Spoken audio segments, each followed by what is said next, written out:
Indian നേവിയുടെ ഭാഗമായിരുന്ന INS കുർസുരയുടെ ഉൾഭാഗത്താണ് ഞാനിപ്പോൾ നിൽക്കുന്നത്.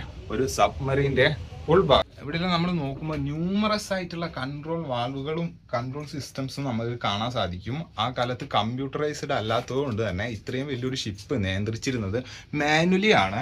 ഈ വാൽവുകളും കൺട്രോൾ സിസ്റ്റംസും ഉപയോഗിച്ചിട്ട് മാനുവലി മാൻ പവർ വെച്ചിട്ട് തന്നെയാണ് ഈ ഒരു എൻ്റയർ ഷിപ്പ് ഇവർ നിയന്ത്രിച്ചിരുന്നത്. അധികം കണ്ട് മനസ്സിലാവാത്ത ഒരുപാട് എക്യുപ്മെൻറ്റ്സ് നമുക്ക് ഇതിൽ കാണാൻ സാധിക്കും.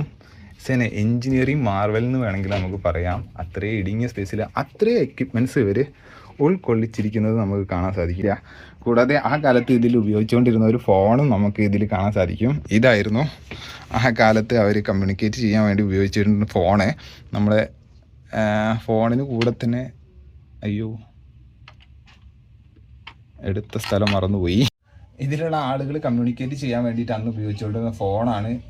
നല്ല വലുപ്പമുണ്ട്.